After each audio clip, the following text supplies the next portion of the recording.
dopo 1 ora e mezza di diretta, diciamo che ci accingiamo un pochettino Sì.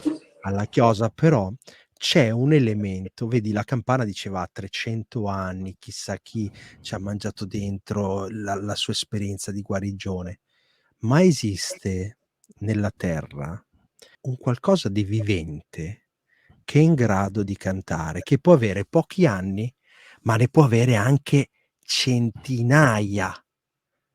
E allora vi faccio vedere quest'ultimo contributo. Siete pronti? Eccola qua. Ciao a tutti, eccoci pronti per il bagno di Gondi questa sera e la bellissima Mandali Experience, e potete vedere che è tutto ormai pronto ad accogliere le persone questa sera, e abbiamo anche un ospite particolare che sentite come sottofondo, che è la nostra pianta che sta iniziando a scaldarsi per il concerto di questa sera.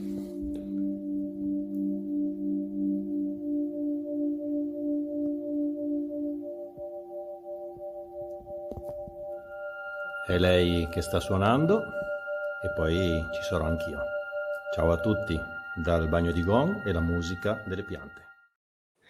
Ma allora è facile, tu fai suonare gli altri, ma non ho capito io, cosa fai te? Mi riposo. La pianta che suona. No, questa ce la Beh, devi spiegare. infatti Beh, questo contributo è meraviglioso.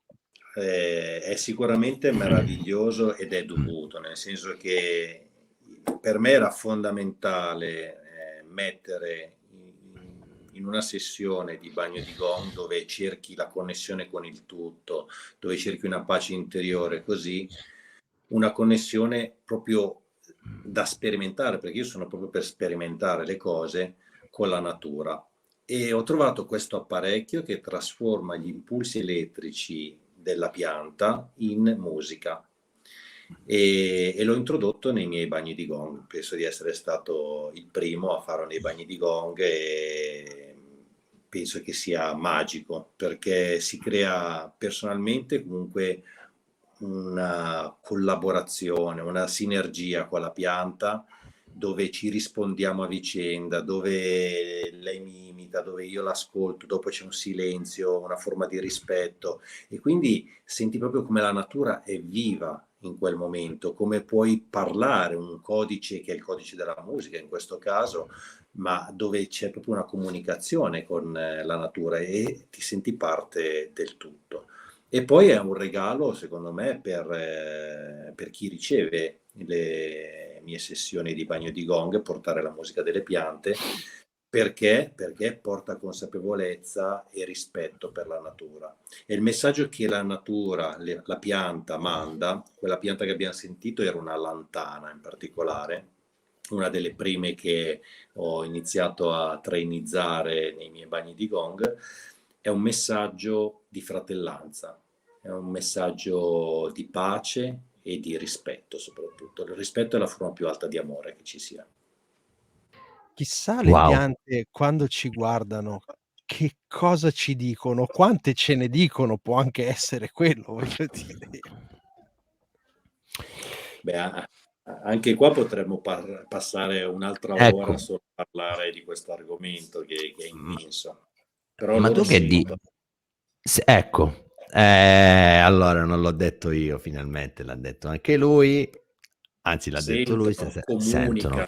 comunicano tra di loro. Tu pensa che se tu prendi allora, all'inizio la pianta quando suona, che gli attacchi questi elettrodi, fa dei suoni sporadici, tipo pin, po, pa. Poi incomincia a capire che è lei che crea questa cosa e incomincia a creare delle piccole melodie. Quindi Oh, è come che diventa, c'è una parte più consapevole. E se tu gli metti pensa. una pianta che non ha mai suonato vicino, gli passa l'informazione, suona quasi subito. Quindi Fantastico. questo è magico, cioè questo veramente ti apre un mondo. E quindi in poche parole la pianta pensa. La pianta pensa, la pianta comunica, anche tra di loro comunicano. Ci sono stati proprio degli studi che quando c'è tipo un boscaiolo che entra nel bosco, anche a chilometri di distanza le piante vanno in uno stato di stress. Quindi c'è una comunicazione che ovviamente noi a livello conscio non riusciamo a percepire o a capire, ma c'è. Quando noi ci abbracciamo una pianta, no, alcuni ci prende per pazzi, insomma, voglio dire, che sta facendo? Si abbraccia una pianta come per dire, non è mica tanto normale. E invece ragazzi, se noi capiamo che, è una comunicazione, è uno scambio energetico, mi piace chiamarlo così, e allora forse impariamo il rispetto per la natura. E quando ci viene solo l'idea malsana di fare qualcosa contro la natura, dovremmo fare: fermo lì, perché io ci ho parlato, è come se io stessi facendo qualcosa contro un amico, quindi è importante capire che le piante sono vive e che ci comunicano. Ci comunicano innanzitutto, ci danno l'ossigeno per campare, perché senza di loro non credo chi camperebbe su questo mondo. E per di più ce lo dicono, ci creano, quando uno dice: "È più bello andate a meditare in un bosco." Perché? Beh, c'è una connessione, è difficile trovare le parole per riuscire a spiegare quello che riesci a sentire a livello vibrazionale, a livello emotivo, ehm, più del mare. Il mare è particolare, ma proprio stare dentro al bosco, in mezzo al verde. E guarda, io l'ho sempre definito è stare nel più bel teatro del mondo con l'orchestra più brava del mondo. Un po' di vento che passa tra una foglia, tra un'altra, sono suoni diversi, è tutto un vivere insomma. Guardate cos'è successo a Chiara, eh. Allora, vorrei raccontarvi una mia esperienza. Ero smarrita, abbattuta. Vicino al fiume c'è una quercia forte. È come se mi chiamasse, l'ho abbracciata e mi sono messa a piangere. Sentivo il suo flusso pieno d'amore. Siamo stati abbracciati ore. Ha tolto il mio stato d'animo brutto e l'ha passato in amore per dirmi: "Non sei da sola."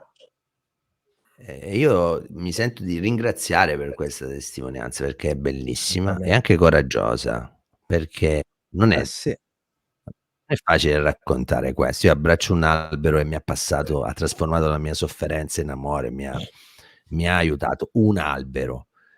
Questo fa parte di quelle esperienze da fare, con il bagno di gong, piuttosto che con la pillolina, con il bagno in natura. In Giappone danno meno pillole e fanno più bagni in natura, mica perché sono Sì. meno capaci di noi, anche perché vivono più di noi.